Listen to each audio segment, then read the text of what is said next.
There is one rule inside this family that no scandal has ever managed to erase. It was here before the cameras. It was here before the tapes. And it will still be here long after every person in this story is gone. The rule is simple, and honestly, it is almost cruel in how simple it is. Blood belongs to the house. Marriage is only ever a guest. For about 30 years, almost everyone seemed to forget that rule. One family forgot it more completely than anyone. And now, quietly, without a single announcement, that old rule is being remembered again. Picture a deed for a moment. 11 counties of farmland, coastline, rent, and old stone, all written into one single inheritance. One day a boy will hold that deed because of his blood, and a whole branch of this family will never touch it because they only ever married in. Hold that image in your mind. We come all the way back to it. For nearly 3 decades, the public was handed a very tidy version of this story. Diana was the wife, Camilla was the other woman, Charles was the man caught in the middle. That is the version that fits on a magazine cover. It is also the version that quietly skipped the part that matters most now. Because the story was never only about one marriage. It was about who gets to belong to this family forever and who is only ever passing through. Start with Diana because she is where the wound begins. She married into this house in 1981. She gave it 2 sons. She gave it the only direct heirs that generation produced. And then she was slowly pushed to the edge of the very family she had filled with its future. If you watched that wedding in 1981, you remember it. You remember the train that seemed to go on forever down the aisle. You remember a girl of 20 walking toward a life the whole world thought it understood. None of us understood it, neither did she. Here is the quiet cruelty almost nobody names. While Diana was being edged out, another woman was being edged in. And it was not only the woman, it was her whole side. Her son, her daughter, her sister. The people who came attached to Camilla began turning up in rooms that were never built for them. Slowly, over the years, a family that had entered through one woman's life started to look from the outside almost like part of the firm itself. And honestly, that blur is the thing this audience has been shouting about for months. Diana died in a Paris tunnel in the August of 1997. She was 36 years old. Her marriage had been finished for years, and the whole country already knew why. She had said it herself on national television in 1995 in front of one quiet camera that there were 3 people inside her marriage. That sentence is still the gravity that holds this entire story in place. She did not invent the third person. The country already knew the name. Now, look, we cannot relive every private moment from those years, and the palace will never confirm a word of how it felt inside those walls. But what is on the public record is not in dispute. A wife with the only direct heirs was pushed to the margin. A second family attached by marriage drifted toward the center, and the boy walking through all of it was watching everything and saying nothing at all. That brings us to the one who watched the closest. William was 15 years old in September of 1997. He walked behind his mother's coffin while the entire world looked on, and he was not allowed to break. Most children grieve behind a closed door. He grieved on live television. And the boy who walked behind that coffin at 15 is 43 now. He has spent almost 3 decades remembering exactly who belonged to this family by blood. and who only ever arrived through someone else's marriage. Here is where this stops being old family pain and starts becoming a quiet correction of the rules. When Queen Elizabeth died in the September of 2022, something passed to William automatically by blood the moment his grandmother was gone. The Duchy of Cornwall. It is not a title for show. It has existed since 1337. It holds farmland across 11 counties, property in London, tenant farms, coastline, and the Isles of Scilly. It brings in tens of millions of pounds in a single year. And it does not pass by friendship or by marriage or by who happens to be standing close. It passes by blood to the heir and to no one else. That is the whole point. That is the rule made visible. The most valuable estate in the family moved from one direct heir to the next direct heir, with the precision of a law that does not care how charming you are or how long you have been turning up at Christmas. Blood belongs to the house. Marriage is only ever a guest. And the next link in that chain is already named. After William, the duchy is set to pass to his eldest son, a boy who carries the direct line in him the way William does and Charles did, and the late Queen did before them. One day that child will hold 11 counties for the same single reason, not because anyone liked him best, because of his blood. Hold on to that, because it is the quiet hinge the whole story turns on. Now here is where the family tension starts becoming a question about who counts, and that question is sharper than any insult. To understand it, you have to look honestly at the branch the audience keeps naming.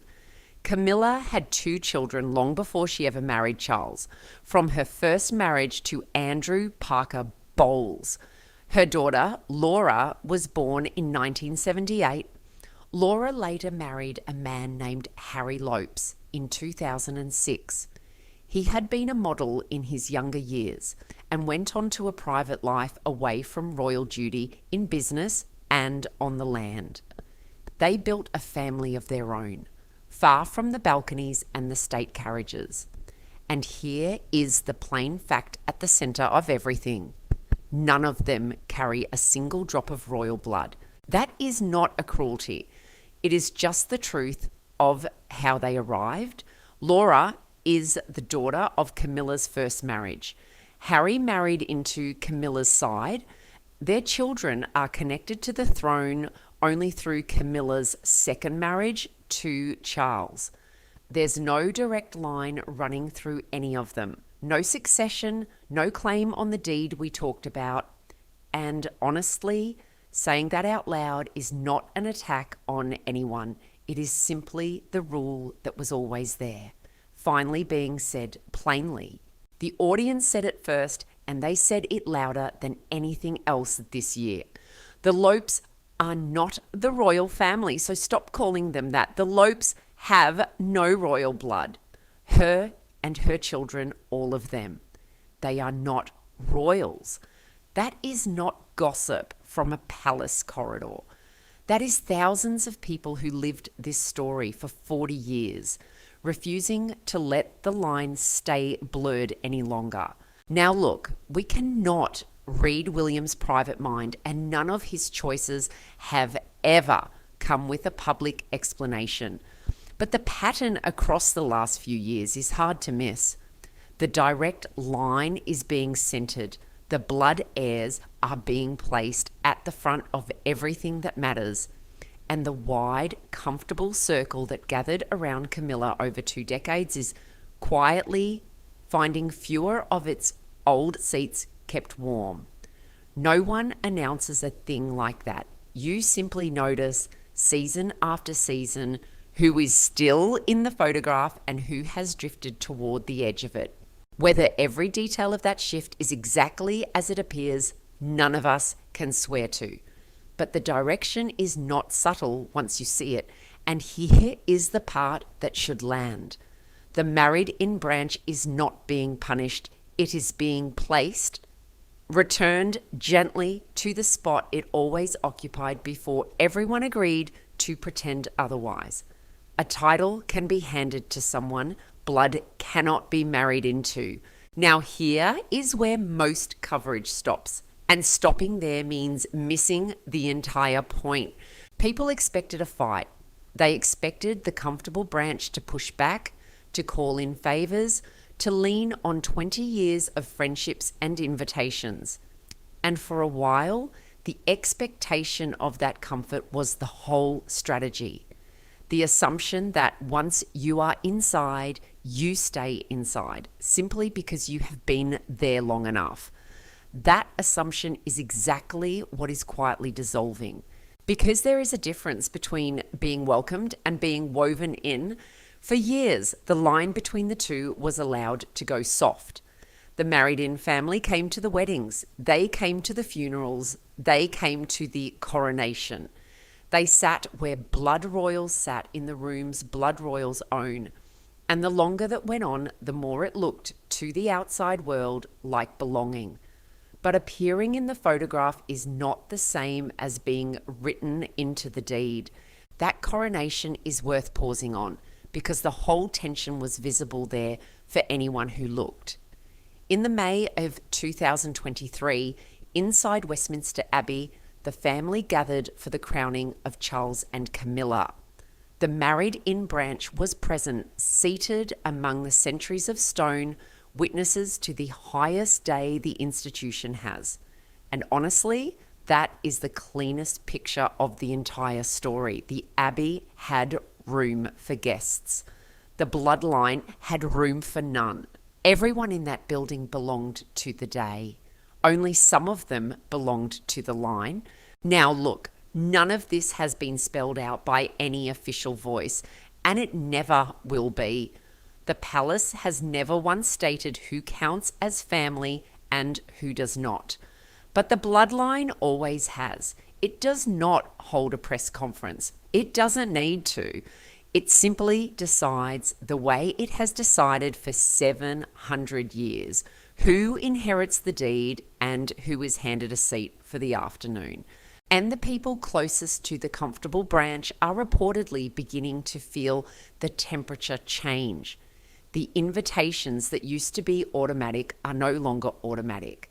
The assumption of a permanent place is quietly meeting the oldest rule in the building.